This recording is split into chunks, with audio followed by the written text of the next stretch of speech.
I'm leaning towards Justin. You're one of the few that I've heard say that. Can you tell us why? I just think he's been in those 25-minute fights. He's been in dog fights before. I think Paddy's going to have a tough time stopping him on the feet, and I don't think Paddy's going to be able to get him down. So he's going to have to fight with him. Unless Paddy can stay super disciplined for 25 minutes, stay at distance, pick his shots. Justin's just a bigger puncher, and he'll put himself in harm's way to land one of those shots. And it's tough to stay away from it for 25 minutes. Do you think that the UFC wants Paddy to win? Probably. Yeah.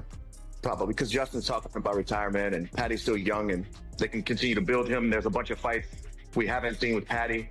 So it's more marketable if Paddy wins. And so how do you see it playing out? I think Justin stops him. Wow.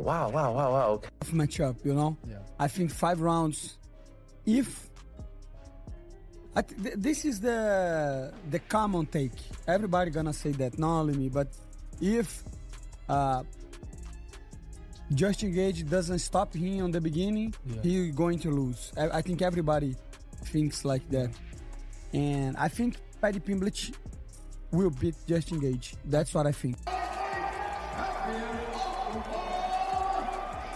Nato Moicano offered arguably the boldest forecast, predicting Pimblett's submission victory. His reasoning indicated that if Gaethje didn't secure an early striking finish, grappling would become unavoidable as the match went on, and Pimblett held vast superiority once action hit the mat. Moicano contended that wagering platforms had entirely neglected to factor in the huge skill disparity in submission grappling between these two fighters. Paddy, what do you think it looks like? Oh man, more skilled, more experienced, I think better fighter all around, Justin Gaethje. But I also have been on record and said that Paddy Pimblett is better than a lot of people think he is. You know, because of his haircut and the way he talks, and when I fought him, he's better than a lot of people give him credit for. He's got long reach, good kicks, pretty darn patient and composed in there, but Gaethje's a whole different animal. So if I had to bet, I'd go Justin Gaethje, interim champion, and then he beats Ilia Topuria later on this year. That's going to be a fun fight. I'm going to go with Paddy, you know what I mean? There's been a couple of times where I thought Paddy's had big tests in front of him and he's passed them.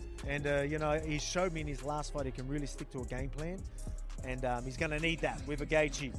So I'm going to go Paddy. The Octagon's door just shut on one of the most awaited lightweight battles in recent memory. Paddy Pimblett and Justin Gaethje at last ended their dispute inside the cage, and the MMA world exploded with responses. 48-47, 49-46, and 49-46 for the winner.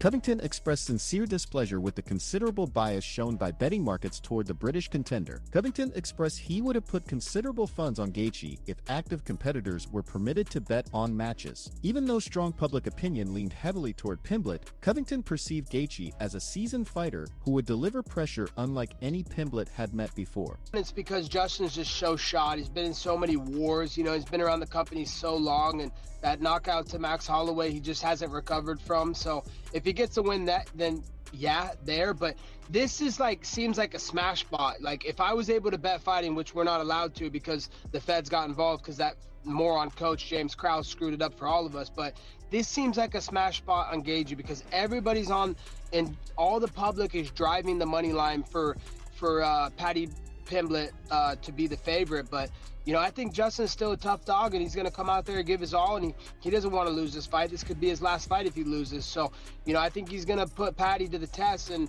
you know, Paddy, you know, usually has to control the wrestling aspect, put guys to the ground to get his submission and to get his striking game working. So, you know, I don't know. Justin's shot on one hand, they're trying to give him an easy win on a silver platter to Paddy to build him up. You know, he's got a little bowl cut and a little mouth, and they think he's the next star. So, I don't know. It's a tough fight to judge. You know, how much is left in the tank for Justin versus a guy that's absolute nobody that hasn't actually accomplished anything in the sport yet. We shall see.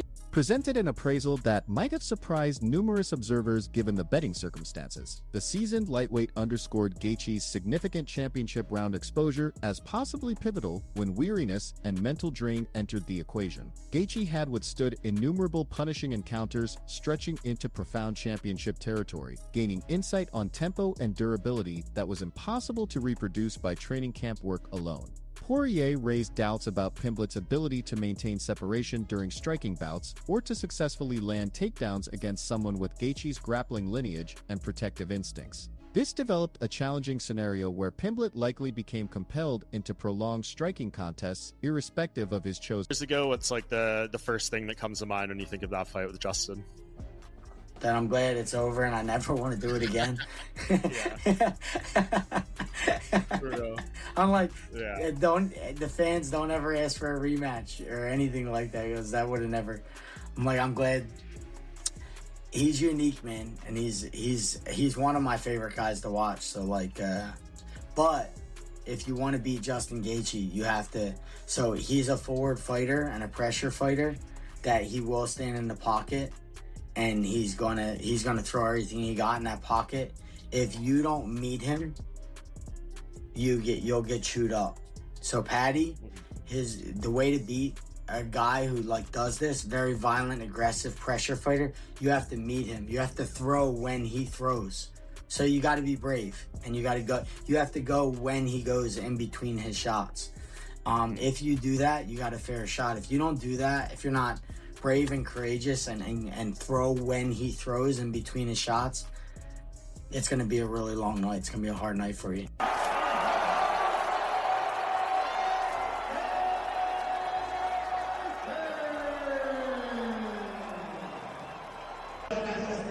It was an absolutely incredible fight, incredible war. I want you to enjoy it, enjoy your victory.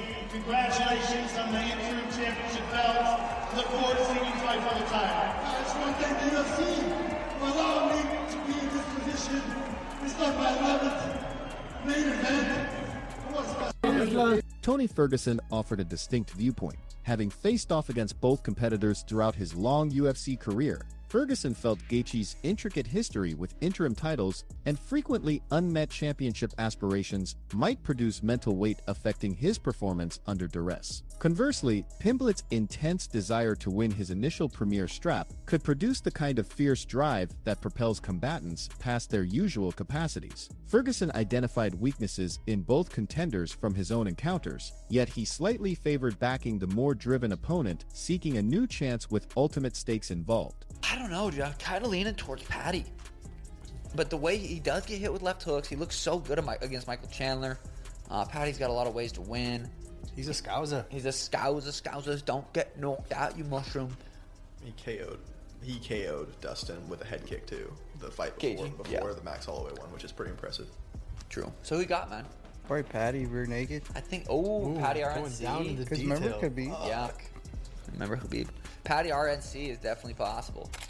Alexander Volkanovski perceived this contest quite differently as the event drew closer. The erstwhile featherweight title holder anticipated Pimblett would triumph and secure interim belt glory. His rationale focused on what he had consistently witnessed from Pimblett when confronting major tests across his promotional stint. Repeatedly, when pundits voiced considerable reservations before key contests, the Liverpool native performed his strategy flawlessly and quieted doubters. Volkanovski particularly cited Pimblett's latest showing versus Chandler as proof of his capacity to adhere to set tactics under extreme duress. Such a distinct aptitude would prove utterly crucial against an opponent as perilous and erratic as Gaethje. Bad, dude. Paddy's not bad. He's very beatable, and Gaethje's very beatable as well. But when it goes into the passion and how upsetting Justin Gaethje has always been about not getting that real title shot, and they just keep dangling it right there again, Paddy's in for a new treat, right? Paddy's the one that's never fought for a belt. He's going in there. He's going to be trying to, get that stuff. He's going to feel a little bit more fresher. He's going to have that little bit of excitedness, in my opinion. Obviously delivered in the main event, capped off with a war. Just give us your thoughts on Justin Gaethje and Paddy Pimblett delivering a 5-round battle. Yeah, I mean, what a couple. So Paddy Pimblett at the weigh-in yesterday says, I'm going to knock this motherfucker out tomorrow. And I was like, that's interesting.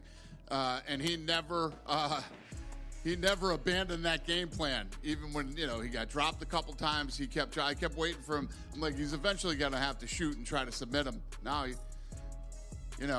I didn't know Paddy Pimblett had a chin like that till tonight. And, absolute dogfight in a war, and much respect to both guys. We haven't seen Justin yet, so we don't know what his status is physically. But, I mean, is the interim, is the unification fight have to be next? Or is there a case if he's hurt and needs to be out for a while? Apparently he's 100%. So We sent Paddy Pimblett straight to the hospital, and then we're going to send Gaethje too. And Gaethje's like, believe me, I've been in plenty of wars. I'm good. So as far as we know right now, he's healthy. Dana, I remember when Paddy first arrived in the UFC, you were saying stuff like, well, his entrance is good and it's all well and good to get the fans, but he needs to be able to fight. Obviously, we've seen him have great wins before, but to show you the durability he had in that fight tonight, do you feel like even though he lost, he will be considered one of the best in that division moving forward? No doubt about it. I mean, he was the favorite tonight. I think that's what fucked him. Every other one, he's the underdog, and everybody thinks he's going to lose. Tonight, he's the favorite. I don't think that his game plan was the greatest. Obviously, tonight he showed he is tough, he is durable, and almost impossible. I mean, especially against Gaethje. And you're eating those punches from him. You know, it's one thing to say, listen, I'm going to come out. I know I believe in my durability. I believe in my chin, and I'm going to go toe-to-toe with this guy. But when it starts to not work, at some point you got to say, you know what? It's the third round. I got 2 rounds left. I might want to try to take him down and submit him here.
Chandler provided especially useful perspective due to his distinct situation of having faced both combatants within the cage. Following Pimblett's win over him last April, he quickly conceded the Liverpool fighter held more well-rounded abilities than his detractors knew. Nevertheless, when pressed to give a definitive forecast, Chandler nonetheless favored Gaethje, citing his greater experience and broader proficiency. The ex-Bellator title holder described Gaethje as a wholly distinct type of hurdle Pimblett had not yet met throughout his fighting career. Sean O'Malley diverged from many peers, strongly backing Pimblett for interim championship gold. The bantamweight star saw this as a prime tactical challenge for the British grappler to solve. O'Malley foresaw Pimblett finding an opening in round 2 and capitalizing with a rear naked choke. This showed strong faith in Pimblett's grappling and his combat instincts to spot vulnerability during chaotic exchanges. O'Malley felt those submission skills would prove decisive when all hung in the balance. Hell yeah. Oh, food. Desired to finish him, but I loved teaching him a lot. He said my face was not gonna look the same. After the fight, his would look the exact same. So as soon as it was over, I was like, well, look at your face, motherfucker. It does not look the same. So for him to, yeah, and he's gonna learn from this, you cannot have that mentality when you step in there. He needs to accept the worst possible outcome. And that's how you perform your best when the pressure is the highest. You have to learn these lessons. Again, his mindset going into that fight was just not good. It's not how you can operate. You cannot do that like this. You know, false confidence is truly terrible. Awful. He'll kill you every time. And that's what he had. He'll learn. Looking back at what professionals said in the lead up to this massive showdown reveals just how divided the fighting community truly was about this matchup. Eddie Alvarez approached his breakdown from a completely different angle, drawing from personal knowledge of Gaethje's fighting style after handing him his first promotional defeat. Rather than obsessing over inherent talent or technical attributes, Alvarez emphasized preparation quality as potentially determining everything. The former champion explained that Gaethje applied a specific brand of suffocating pressure that training partners simply could not authentically replicate during camp preparation. Alvarez vividly remembered the constant physical collisions, relentless aggression, and complete absence of breathing room that characterized their violent encounter. Your take on this fight? Let us know below in the comments section. If you like this video, be sure to hit like and subscribe for more MMA content